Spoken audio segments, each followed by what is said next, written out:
Good Monday morning, y'all. Good morning. Good morning. I should have on red or blue or white or something because we're approaching the 4th of July, the Day of Independence for our United States. And guess what? This weekend, if you were lucky enough to be in downtown Ball Ground, you got to see, I will just tell y'all right up front and personal, the best fireworks in North Georgia. Ball Ground did an amazing job. And we have just a little tiny bit of footage that I did with my iPhone, but then in the future, you're gonna get to see a really cool special that Tim is working on. And we did a drive-about, a roundabout, a get-to-know. How many people were in Ball Ground on this weekend day, on Saturday, to see the fireworks? Well, we did an estimate, and we rode around, we kind of counted cars, looked at this, checked out full parking lots, and we came up with a number, and we'll share that with you one day very soon, because you will be surprised at how many people came to Ball Ground, how fast they assembled, and how fast they dispersed and left, because traffic was not uncontrollable. It was pretty cool, and within 20 minutes everybody left, and they didn't leave a bunch of trash, and they didn't leave a bunch of junk, and it was really just a great, great weekend. So I hope that you got to be a part of the festivities, and I'm glad that Ball Ground does it on a different night than other cities do. One of the things that we got to capture, the memorial, the Veterans Memorial that's out near the City Hall. We got some footage of that with the drone, got some footage of the Botanical Garden, got some footage of a beautiful historical house. You're going to get to see all that in the near future because Tim is working on it. I think you're going to like it. I think it's going to make you want to come to Ball Ground. We would love for you to come to Ball Ground, but right now we're going to take you to a little bit of the fireworks.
Yay! Well, there you go. There's just a little bit of the joy that we had in Ball Ground on Saturday. It was a great event, and people started getting there around 2 o'clock with their chairs, with their tents, with their coolers, and everybody was so nice. Everybody was it was just really, really cool. And so don't forget, welcome to Ball Ground. We'd love for you to come back and get to know the small city that we serve from Ball Ground to Turtletown, and just get out and go to the Botanical Garden. Now, I just shared with my guest, Miss Kathi Harper Hill, about the Botanical Garden, and you think David would enjoy that? Yeah, he's a real plant person. He would love it. Yes, he would. He's any old things because they're just better. They come back year after year and they smell better. Ladies' slippers. They have ladies' slippers out there. We have all kinds of really cool stuff. So we need to encourage y'all to come to Ball Ground. Now let's go back to let's reverse to the first time you were here. You had did you have a children's book too that you did? I do. Yes. In fact, this is my 9th book. I have one children's book.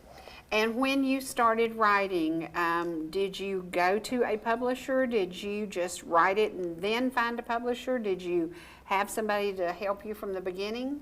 Tell us the route you took. Well, my first novel was Falling, and I with didn't know stars. I remember that on the book. Yes. And I didn't know anything about publishing a book. I had some short stories published, and I'd won some contests and that kind of thing, but I'd never written a book. And at that time, I had worked in Canton recently, and here, of course, and I had friends. And so I had a book signing in Canton. I had called the Yon's bookstore, and they said, sure, and that they did, and they were very nice. And I had a tremendous welcome there from a lot of people that I worked with, and family. David has a lot of family there. Yeah. And when it was over, she read the book, and she said to me, if you're ever interested in, because I had gotten on the internet and got something like Author's Pub. It was awful. They were going to do all this for me, and they got my money, and they did nothing. Nothing. There was like 21 errors in the book. I was so upset. But anyway, so she said, if you ever want to do that, well, those books sold out rapidly. The book signing I had here, I had over 70 people show up. And I'd only ordered 100 books. Oh, wow. So that was kind of scary. But you didn't have much confidence in that book, did you? No, I didn't. Well, I didn't know. I thought my mother would buy one. And that was about it. So I think people bought them because they couldn't believe I could put 2 sentences together on paper, actually. Oh, Lord. But at any rate, so she approached me, and so they've been my publisher ever since. I love them. I love them. I do too. And I love the idea that they truly can take just your story, and they can guide you through exactly where you need to go with it. They do whatever you need. They can do that from doing nothing but looking it over and send it to the printer. They'll even, if you need a cover, they can do that. Of course, I've always got my cover picked out sometimes before I've got the book finished, but they'll do as much as you need. Now, you have recently had a health issue that changed your life dramatically, because people who've known you forever know that you sing, and you sung very well. You're not singing very well right now, are you? No. Tell us what happened. I had COVID back in September, and with mine was one of the symptoms was severe laryngitis. I couldn't speak at all for about 3 or 4 days. I mean, no noise. And gradually that came back, but my voice, as you can probably hear, has never recuperated, and I've lost most of the range to my singing. Gosh. So it's been it's been very sad for me, it really has. Yeah. And that's been September, and so it doesn't look like things are going to get any better than they are. Goodness.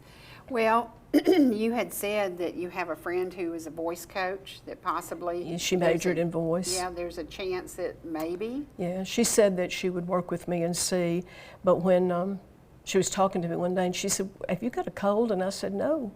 And she said, I was afraid of that. She said, is it from the COVID? And I said, yes. See, it's so weird, because I'm constantly same old, cough and hack, and you're like, is it going to be here forever? And it might possibly be. Yeah. Well, we're tired of COVID. Tell it to get out of here. Get. Yeah, go away. Get out of here. Go away. Now, this book today just hit the stands. Did you just finish it? I got them Yes, I just finished it. It took me forever. And I got my copies week before last. I'll have a book signing at Gilmer Arts Playhouse in August 19th from 2 to 4. But until then, people just have to contact me if they want a book before then. And I've already sold several. I've mailed, I don't know, maybe 12 books to different states and stuff. That's always fun. That's cool. Now, you specialize in something that we love, which is Appalachia. Yes. We love saving the ways, the means, the speech, the habits. We love that. And Yes. I think that's what makes your writing so unique. You're kind of going to be a lost art form at some point in time, young lady, unless you pass this down to somebody. People aren't going to know how our grandmothers and our great-grandmothers spoke. That's correct. How can we preserve this? Well, you know, I wrote one book called Out on a Limb of the Family Tree, and it was 4 generations of Appalachian women, Missouri Pickett being the matriarch. I love Missouri. Yeah, she was a mess. She was born in the early 1900s, and the book starts in the 1990s, so she's in her 80s. And her sister Kathi, there's only a year's difference in their ages, and they bicker and fuss. And I had a friend who's not from the South, and she said, I couldn't, because I wrote, when Missouri spoke, I wrote how we speak Appalachian. And she said, I couldn't figure out what she was saying, so she stood up and read out loud. And she said, then I knew exactly what she was saying, you know. Yes, yeah. So it's quite different because Missouri spoke like my great-grandparents spoke. She spoke like Granny Harris spoke, and Granny Harris would today be about 124. Yeah. So is that about right? Yeah, born in the 1800s. Yeah. And she would say words that I would go, what? And then I would figure it out. I'm like, oh, I get it. She also, I can remember, used a black root toothbrush for her cleaning her teeth. And sweet gum too. Yes, and sweet gum. And it was so weird to me because I'd never seen anything like that. But I never forgot it either. That's true. I loved every moment of her sitting on the porch and spitting between her fingers and could hit the bushes. Y'all wouldn't believe how far that little old 4'10" She's woman good, could. was she? Oh my God. I wish you could have written a book about her, because she really was 4'10", which was tall, because her sister-in-law Plumer was shorter than that. Oh my. And they were like 4'8", and when we bought the house they lived in, all the doors were very low, and the contractor came in and he looked and he said, why are all these doors low? I said, it was built for a short family. And he said, what? And I said, they all were. The tallest one was 5'4". And so it was very strange to see that, but you adjusted to yourself, and they were short family, short, smart aleck family. I might add. She was feisty. She was feisty. I recently have a rocking chair, and it belonged to my great grandparents, and it's like this much shorter than the chairs we sit in today. I mean, you go in my knees around my ears just about, you know, because they were so little compared to us Amazons. Yeah. That's so cool. Well, life is funny. Are we going to laugh when this book, when you read better. It? I will. I promise you I will. Yeah. It's a sequel to the book I wrote, I don't know, a few years back, called Betsy and Me. And Betsy and Me, I did write for just giggles.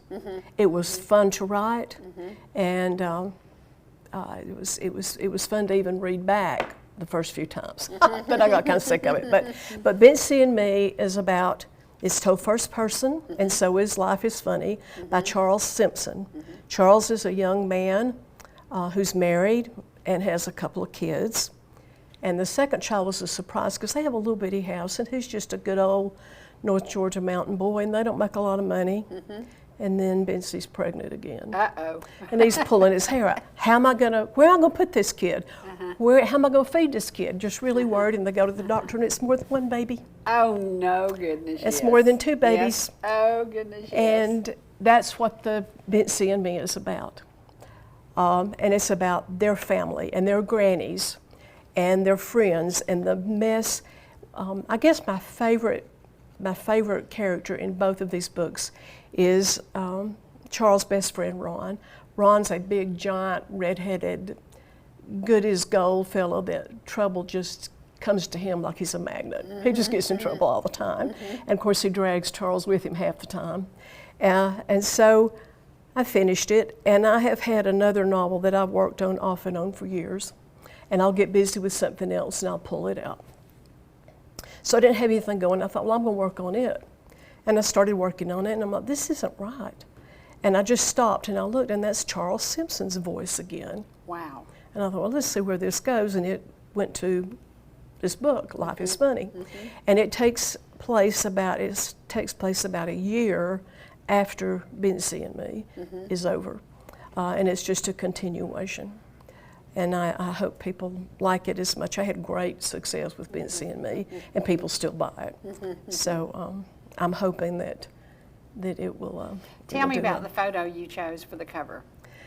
That see that little boy in the overalls that looks mad? That's yes. my husband. Oh, sweet! I love that. And all those children are. He has one brother and sister on there, and the rest are first cousins. And of course, that's his granny. And that's all her grandchildren that are born at that time. I love that. Now, when people read this, will it be a book of encouragement? Is there a little encouragement in there? Oh yes. I don't know how to write anything else. I mean, there's ups and downs because that's the way life is. Exactly. But they are, you know, their faith helps them through a lot of things, and which is a good thing because they, like I said, they get messes a lot. But if you have as many children as they did, you can have a lot of messes too. Yeah. So it's just a lot of fun. And the year, what year was your husband born? David was born in 1949, so he's about, 4 there. And what does he remember? Does he add to these stories as you're writing? Does he remember things differently than you did, or pretty much the same? He doesn't really add a lot because he was a little boy and he was busy outside bug Boys hunting. don't pay attention to what's going on in the kitchen. Are you making sauerkraut? Are you, All the kitchen was to him was go through the kitchen, grab a biscuit, go out in the garden, bonk the dirt off an onion and go back to the woods and eat an onion biscuit or a tomato biscuit. That sounds good. Yeah. That sounds good. He was, they lived in the country, and he was just a little wild boy. Now, out of the characters that you've created, is there one that's like your grandmother, your great-grandmother? Many of them are. I think Missouri and Kathi were. The granny, his granny, is a lot like them. It seems like every book I do, there's grannies. And grannies are, all sort of have a theme. They speak more country, more Appalachian than we do. They're cranky sometimes. They're sarcastic a lot, and they're very loving, and they hold the family together. Right. Do you remember what your grandmother's hands looked like? Well, yes, now that you mention it. It's so weird, but I think as I got older and my hands changed the way they looked, I go back to my grandmother's hands. And the other day they were working on my hand, and they said, "You've got long fingers." And I thought, I do, they're like my grandmother's. And then I got to thinking about her fingers and her, she never had fingernails. She kept them all, real short. She never polished her nails. She never did anything like that. But I can remember the feel of her hands. And I think that there's something about the comfort of feeling your grandmother's hand, whether you're holding her hand when she's passing away or you're holding her hand when you're walking across the street. There's something about a grandmother's hands that just brings comfort to you. Yeah.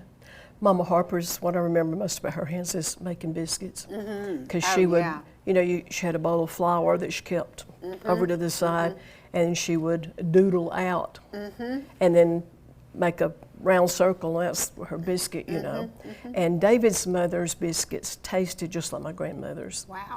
And I remember thinking, wow. And his daddy was a lot like my grandfather, Harper. They reminded me of each other. They had mispronounced words. And I'm trying, breakfast, they both said breakfast. Wow. And elbow, they both said babo. Oh my gosh. And there was a couple of other things, and I don't know if it's the Irish, Scots-Irish, and that's how it got messed up in it, because I just thought my granddaddy mispronounced words, but apparently he wasn't the only one that said what he said. Gosh. But my granddaddy, talking about words, Daddy John was born in 1895, and so, but I can remember like trying to help him hold something, and that he was going to hammer or work on, and he would say, "Now hold that steady." Not steady, but steady. And he'd say, "This is tedious work," not tedious, but tedious. And so I try to use those two words as much as possible. I love that. Yeah. I love that. Yeah. Now, what about your mom? She's 93? She'll be 94 in July. Okay. Healthy? Her poor bones are in terrible, terrible shape. She's lost 5 inches in height, so you can Wow. imagine the Yeah. arthritis, and her fingers are all bent up and everything. So, but as far as heart and lungs and all that, yeah. Yeah. Do you remember conversations with her that you're like, wow, my mom taught me this, my mom taught me that? Do you go back to advice you got from your mom? Not really. My mother was more of a modern. She was born in 29, but That's not modern. but she adopted that modern. She was the first telegraph operator in Gilmer County. Oh, I love that. With the old-timey, this kind? Or No, telegraph. Oh, yeah, with the Yes. Oh, my gosh. She started that when she was like 17. Oh, She and that is Daddy so owned the cool. bus station and What ran a the telegraph. history. Yeah. So she was more of the modern woman in the sense that she didn't stay home and cook and clean. She was out there working somewhere. That is awesome. One funny story that her mother would tell about her was when she was little, like 3, and she was out in the yard, and all the women, of course, were sitting on the porch gossiping, I suppose. And somebody was pregnant, and back then you didn't use that word. No. And they spelled it. And my mother looked up and said, "XYZ, she's getting big and fat too." Oh, my God. So I have those kind of things. Oh, my gosh, that is hysterical. Now, how many children in your family? How many kids did you grow up with? Well, there's myself. And then when I was 10, my mother and Daddy had twin boys. So you were the child for 10 years, and then you had to give up some credit to twin boys? Yeah, but that was okay because I thought they were just like live dolls, you know. I love it. I love it. And my mother's an only child. Okay. So I was the only grandchild. And on the other side, I was the only grandchild in town. Wow. And my great-grandparents were still alive. And of course, I was the youngest great-grandchild. So I had plenty of attention. What do you remember about your great-grandparents? Oh, they lived in a different world. She cooked on a wood stove. Exactly. She made the sauerkraut we were talking about down in the cellar, and she'd go down. I'd go with her and see if it was working. Did she do it in a churn? In a churn. Yeah. Yeah. I've still got that churn, by the way. Oh, awesome. They just worked so hard, and I love fried potatoes, still do. And she made them real crisp, and she called them pop-taties. Oh, wow. And when I went to first grade and I said something about pop-taties, they made fun of me. Oh, of course they embarrassed me. did. But Of course they did. she always did that for me. And on Sunday, all the family, all the brothers and my grandmother's 2 brothers, all those children and their children, we all went to their house for Sunday dinner. And I sat in a green high chair, but it didn't have the tray. It was just a high chair, I remember that. And I remember Papa standing in front of the wood stove playing the fiddle. Oh, wow. How awesome is that? Who has that fiddle? Let's see, how do I do this? My grandmother's brother's grandson. Okay. And he plays. So at least it's taken care of. Yeah, and he yes. played Yeah. at Papa's funeral. Wow, Yeah. how cool is that? Yeah. You know, when we're looking back at that generation, you and I are probably the last generation that will remember those people. Probably. And it's sad because I was telling my daughter one day about this is great-great-granny's butter dish, and this is great-great-great-granny's salt cellar. And she said, "What is a salt cellar?" And I said, "Oh my gosh, you don't know." Yeah, why would she know? And she didn't know. And then I said, "And this is her spoon, her spooner, and it's where you put all the spoons on the table. And I have that. It's my great-great-grandmother's." And she was like, "What do they do with this stuff?" And I said, "They used it on the table." That's right. Why? You know, but I remember those things, and I remember it because my great-grandmother, my grandmother, everybody passed it down. And I still have a butter dish that was my great-great-grandmother's, and I still love to use it. And I have even worse than that. I have a 1951 bottle of Cotillion by Avon. Oh my. That's half full, and if I opened it today, you would say that smells amazingly fresh. 1951, that's 72 years old. Avon Cotillion is lasting, people. It is lasting. It was my grandmother's. And I wouldn't take $1 million for that. No. But when I'm gone, Kathy, nobody cares about that stuff. Right. My daughter doesn't care about that stuff. Yeah. What do you do with the things that this generation had? How do we treasure it? How do we make people understand it's precious? I don't think there's any way to do it. I do my part, I think, in writing. And if you read it, then you get a glimpse of it. But it's gone. Isn't that sad? Yeah.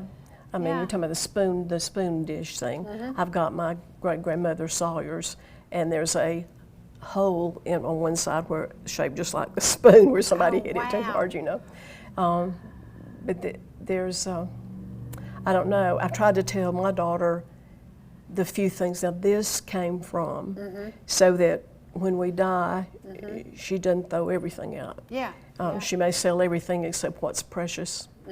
She says she can't imagine even ever living in another house, much less getting rid of anything. Right, but right. I love that. I love that. Yeah. What about quilting? Did this generation? Is there a conversation about quilting? Did they teach the next generation to quilt? I don't think I mentioned quilting in this book, but David's mother quilted. Neither of my grandmothers did much. My grandmother Sawyer later in life started doing pieces, tops, and she had one top that when she passed, and we got that down, and David's mother did a little bit of quilting. She had broken her wrist, and it hurt after that to quilt, but she did a little of it so that Anna Kay would have her great-grandmother's quilt top that her grandmother on the other side quilted. Yeah. So, and his mother had quilts all winter, quilted all winter long. But my great-grandmother quilted some, but it just wasn't a big part of my family for some reason. I don't know why. Well, I was lucky enough to be able to purchase some quilts from an estate over in Kingston, Georgia, and he was a doctor, and I think that a lot of these quilts must have come from other people who maybe gave him that rather than paying him. Yeah. Because they were all very unique quilts. It was like you didn't look at these and say, well, one woman quilted this. One woman, because it was the same stitches, the stitches were also different. Everything was so different. And I thought that was interesting because that kind of tells a story of that person was more detailed than this person. That person was in a hurry to get this done. Right. It was just very unique to look at the different quilts. And I think a quilt would be a great way for you to start another book about the variety of women who gathered even here in Gilmer County for quilting bees. And then you look at the stitches and you can tell that not the same woman did the quilting. Did everything. Yeah, right, yeah, right. yeah. It's fascinating. The man my daughter is dating is a professor at the University at North Georgia College, and he teaches art, and he quilts. Wow. I mean, he paints, he does everything. And quilting is an art. It is a true art form. Yes, it is. Yes, yeah, absolutely. I have a friend that quilts, and I just salivate over some of her quilts. I'm like, I wonder if I could piece it under my shirt when I leave. Yeah. It is a piece of history that needs to be preserved. And they're just, and I think in Blue Ridge there is a quilting club. I'm not sure there is here in Gilmer. Is there in Gilmer County? Yes. Yeah. But I think that's a great way to preserve the past, is to teach your daughter. And isn't it great that she has a man who knows how to quilt? I mean, that's like, that's keeping. Now if he could just cook. Yeah, if he could cook. Because she sure doesn't. Yeah, if he could cook. Now, you chose some things in here you want to read. Yeah, I just wanted to do, I wanted to read a little bit of Life is Funny. I didn't, there's a lot of it I can't, because if you've not read Betsy and Me, it would give the before away. But if your family was like my family, and you had an elderly granny who, if you were at the table, there were stories. If you were in the car with her, there were stories. And life was just a constant story. And Charles' grandmother has fallen, and she broke her foot, and so it hurts still to mash on the gas, and she's probably too old to be driving anyway, but who has that ever stopped, right? Yeah. And so she asked him to take her to the grocery store, and she immediately sets in. She says, "You remember Maud and Claudette Shepherd?" Granny asked me. I was taking her to the store. She'd called and said she'd forgot a few things when Mama took her the day before. The truth was she wanted to hear about the trip without all the young'uns clamoring around. I shook my head no. They sisters by law. I still didn't remember them. Well, your mama does. I was tempted to say, well, I ain't as old as my mama, but I wanted to see my children grow up. Yeah. Granny continued, oblivious to my inner sarcasm. Maud lived in the big house with her husband, Ermel. Claudette lived in the little house across the yard with her husband, Kiker. Maud and Ermel lived in the big house because they had 9 children. Claudette and Kiker lived in the little house for they only had 4 children. Claudette generally come up to the big house every day after the morning chores was done, and her and Maud would set into cooking dinner. Like I said, the house was bigger, and they had a handy well on the back porch right by the door to the kitchen. There's plenty of room in the backyard for all the young'uns what was big enough to play outside too. They could keep an eye on them by looking out the window. Lo and behold, while they was cooking, a big storm brewed up. They got all the young'uns in the house and kept cooking, for they was cooking on a wood stove and it didn't matter about lightning and such. The men folk usually showed up right about the same time dinner was done, but they didn't come. Maud decided she was going to go looking for them while Claudette stayed with the young'uns. Maud didn't come back for the longest. Claudette was getting really ready to go hunting everybody, even though that meant bringing all them little ones too, when she saw Maud coming up over the ridge from the big garden. Maud was covered in mud, half her hair was out of her bun, and the bottom half of her dress was tore. And worse than that, her face was streaked with dried up tears and she looked like death a-walking. Turns out Ermel and Kiker had been struck by lightning and killed on the spot. Maud tried to revive them both, but they was probably dead when they hit the ground. Was they trying to get to shelter? More than likely. The mules was still standing near the end of the row where they'd have been plowing, like they was waiting on Ermel and Kiker to come back and commence. The bodies was found near the other end of the garden closest to the house. By now, we was parked at the Piggly Wiggly parking lot. I turned off the car and looked at Granny. That's a terrible story. What in the world made you think of it to tell me? Well, weatherman said it's supposed to come up a cloud directly. And with that, she got out of the car and headed toward the pig. If I live to be 100, I will never understand the way a woman thinks. That's the truth. Yeah. I love it. I love it. Now, tell people why they should buy Bitsy and Me first. Well, because that's the beginning of the story. The prologue, the front of the cover is a little boy and a little girl holding hands. And the prologue is their childhood, how they met, how they formed that bond as children.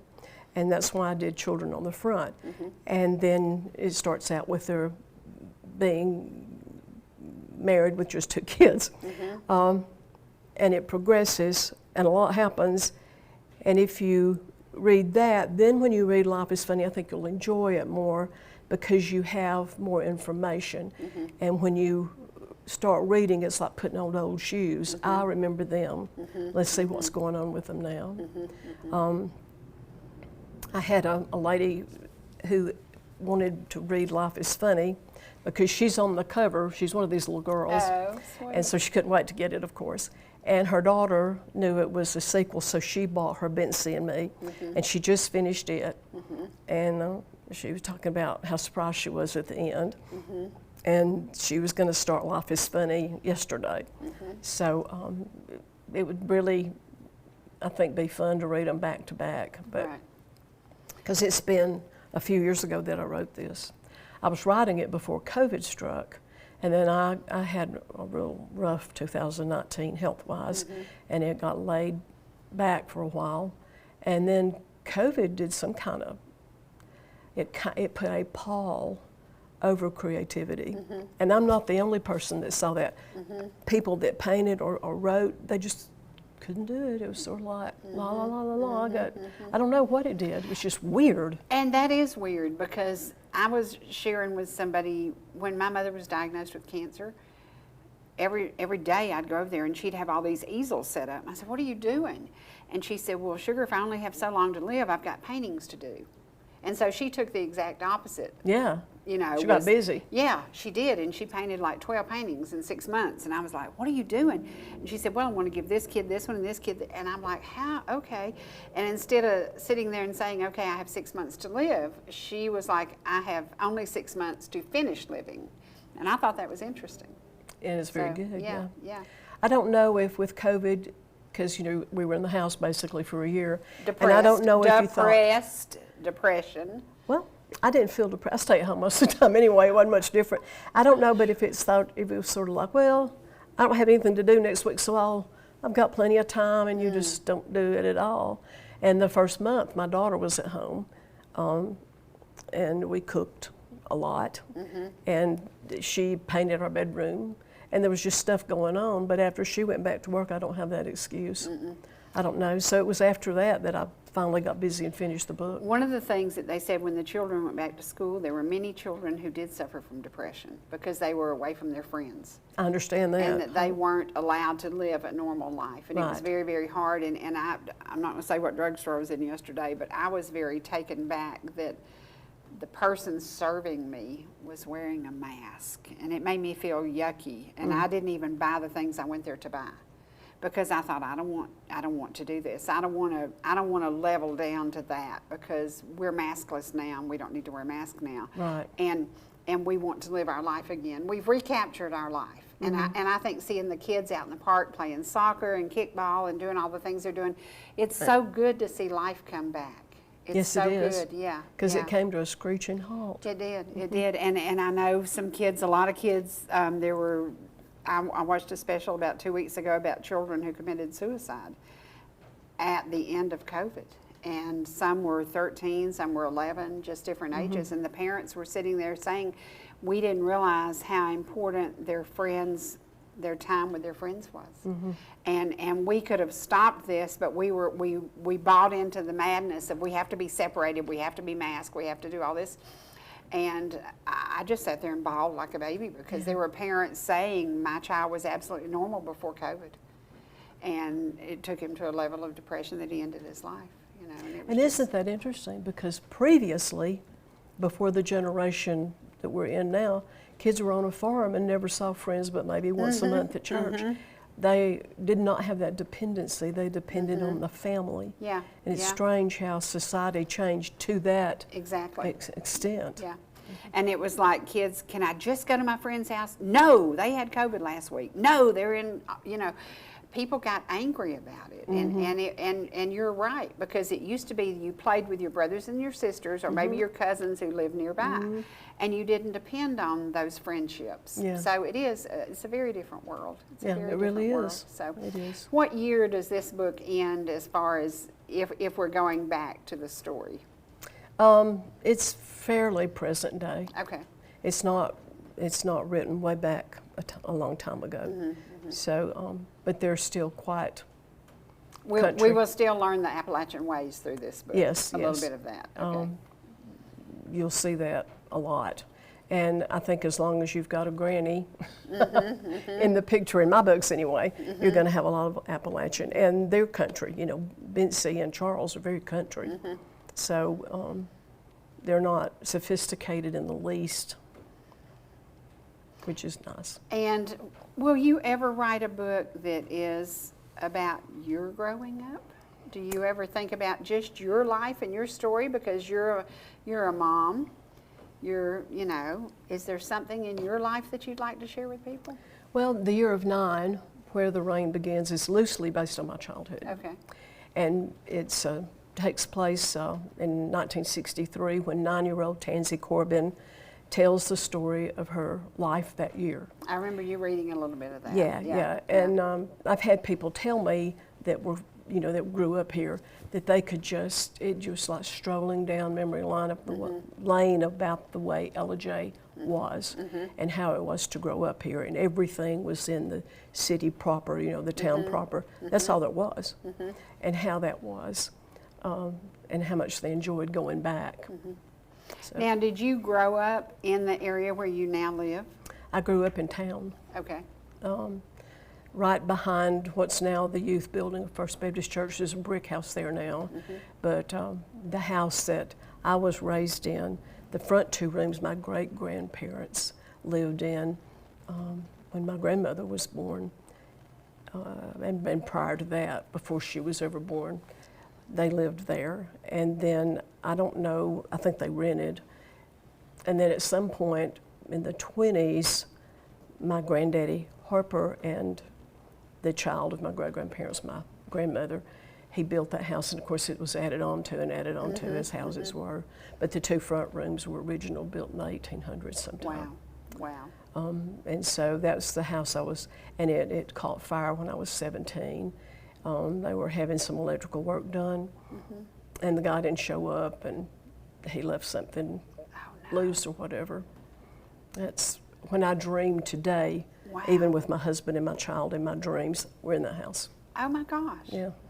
That's wild. Can't escape it. That is wild. Yeah. Now, if you wrote a book of that period of time, can you name the buildings that were prominent in Ellijay today that are still there today? Oh, that are still there. Still there. How many buildings have made it through this era of change? That's a real good question. There are buildings that are still there, but they don't house what was in there at the time. I can remember there used to be a drugstore on the corner.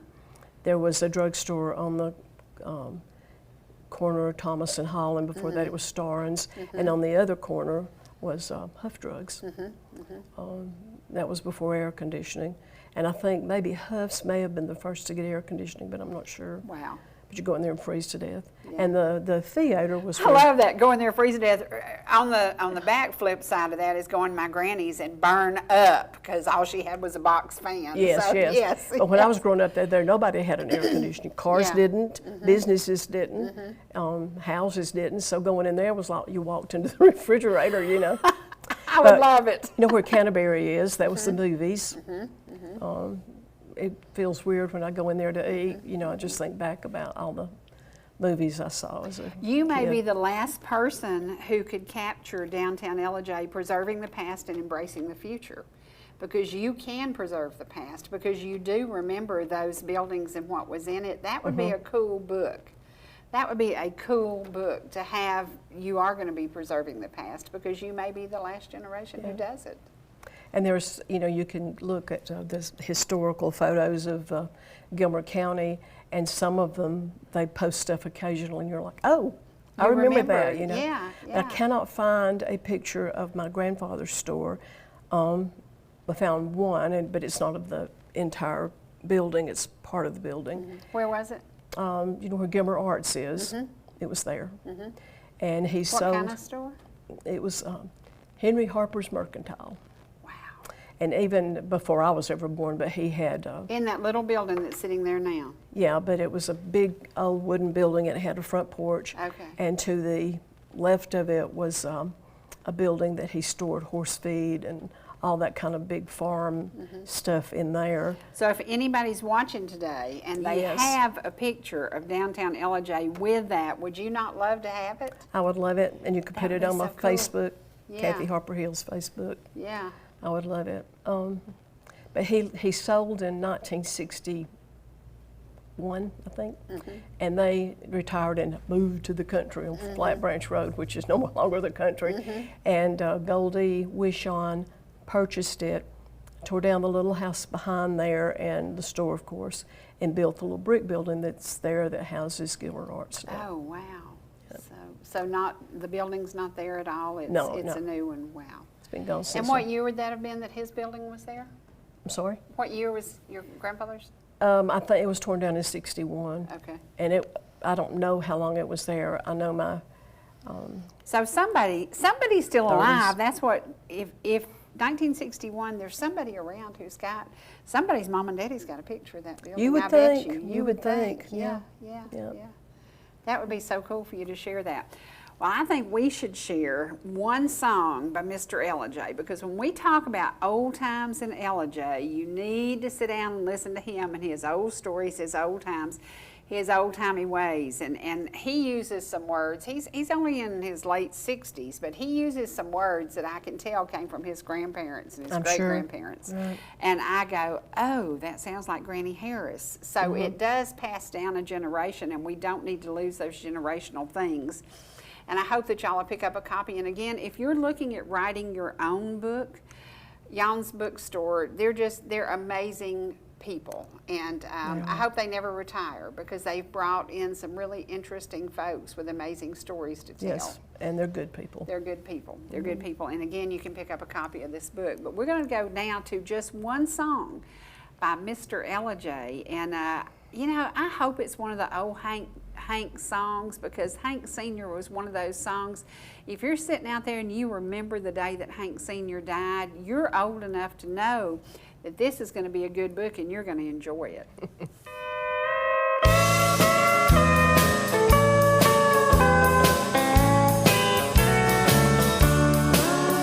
I try so hard, my dear, to show that you're my every dream. Yet you're afraid each thing I do is just some evil scheme. The more I learn to care for you, the more we drift apart. Why can't I free your doubtful mind and melt your cold, cold heart? Another love before my time made your heart sad and blue. And so my heart is paying now for things I didn't do. In anger, unkind words are said that make the teardrops start. Why can't I free your doubtful mind and melt your cold, cold heart? You'll never know how much it hurts to see you sit and cry. You know you need and want my love, yet you're afraid to try. Why do you run and hide from life? To try it just ain't smart. Why can't I free your doubtful mind and melt your cold, cold heart?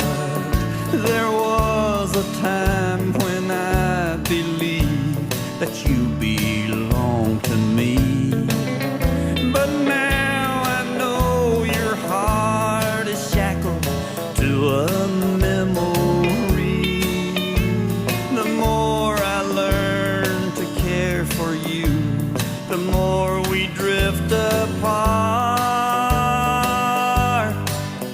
Why can't I free your doubtful mind and melt your cold, cold heart?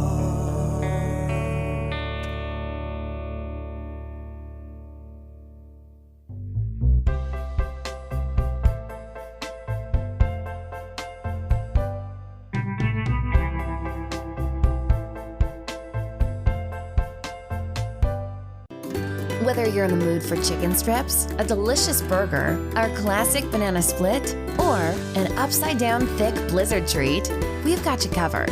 Hot and fresh food every day, every time, and delicious DQ soft serve make the perfect pair at your favorite place. Not fast food, fan food fast. Your Blue Ridge, Ellijay, and Jasper Dairy Queens are your meet, eat, and treat headquarters. Thank you for choosing DQ. How may I serve you? The mountains are calling, and they're closer than you think.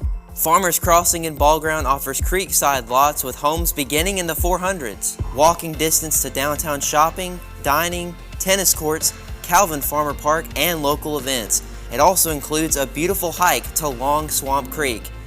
Leave the car and the worries behind. Move in by fall 2023. Call Sherry Martin at 404-375-0590 or Evelyn Calhoun at 770-733-0779. Georgia Medical Treatment Center now has 2 locations to bring you the high-quality holistic care you've come to know and expect. We treat neck, back, and joint pain with chiropractic care and injection-based treatment without the need for surgery or prescription painkillers.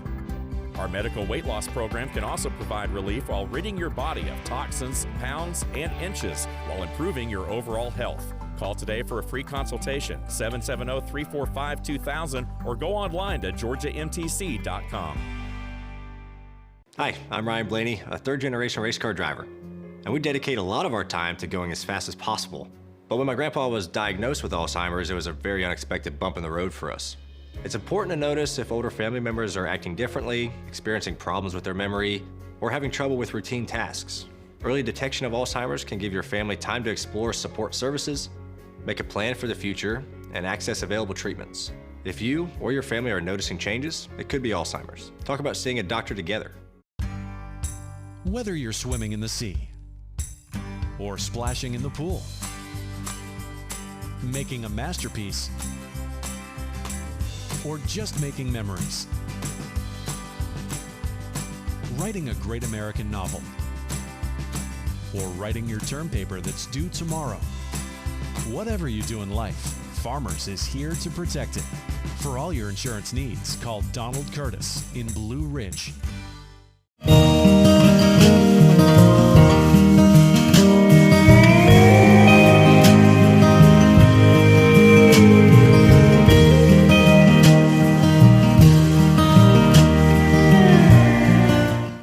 Okay, that's what life is about. We're going to preserve the past. We're embracing the future.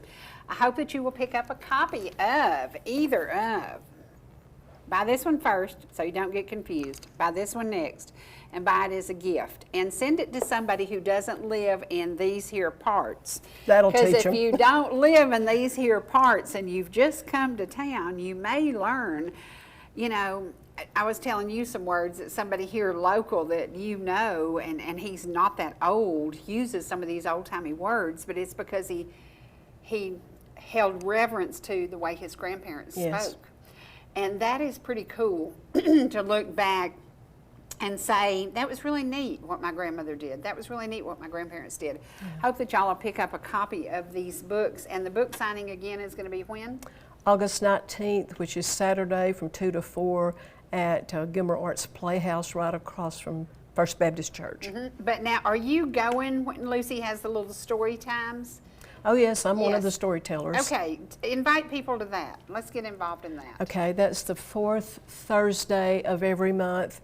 Generally, it's at the Gilmer Playhouse. Doors open at 6, story time starts at 6:30. Thursday, there were 10 tellers. We usually have an audience of around 20. And if you don't feel like telling, you can come and listen. The rules are try to keep it around 7 minutes, no politicking and no cussing. Could I tell what I just told you about me as an 8-year-old child, what I walked Oh, yeah, into? yeah. See, because it stuck in my, I was like sure it did. traumatized. I was an 8-year-old city slicker kid who walked in and I was like, the caskets where? What? Are you kidding me? and parents didn't think about, Mom and Daddy didn't prepare us for that. I didn't know that we were going to open the door to great grandma's house and she was going to be laying there in a casket. Yeah. And I was like, ah! I It reckon, was yeah. weird. It was weird. And I can remember the blue dress she had on. I mean, it was like, it was today, this many years later, I'm getting cold chills. I'm still traumatized. But took her body home, but it was weird, y'all. It was Thanksgiving Day. So not only is the body laying in there in the living room, dinner's on the table. I'm like, oh my, that was weird. Yep, she was laying a corpse. She was laying a corpse and we were eating turkey and dressing. So, and I might say Aunt Bessie made some of the best dressing ever been. So, you know, when we look back on this time, that era, those things, I watch the Waltons a lot lately. And I love that time gathered around the table. I love the family sitting at the table. I love the conversation. I love the orneriness of the granddad. You know, I loved all of that. That's something that we're missing because We are. dinner's often in a SUV, throwing the bags from Chick-fil-A back to the kids and saying, get yours and give it to your sister what she got, you know? We're missing And out. grandmom and granddaddy went to Florida to live to retire, and your sister's in California, and you're in Tennessee, and nobody has family anymore. Yeah, it's real very sad. weird. Yeah, it is Yeah. very weird. But I can remember, and I'm getting together with some of my cousins, and we're excited about it because we're the generation that we remember how to can, we remember how to make kraut. I can make buttermilk. Goodness gracious, I can make buttermilk. Because my Aunt Tempy, who was my great aunt, taught me. Had it not been for that generation, I couldn't do the things I do. That's right. And I'm forever thankful to them. So, and I'm glad you're preserving their legacy through the books that you write. So, is there another book in the works? Not yet. I haven't quite taken a deep breath over this one yet. So Good. Well, I hope that this is a bigger seller. But Thank you. again, pick up Kathi Harper Hill's books and come to, it's the last Thursday night of the month? Is that fourth Thursday night of the month, okay?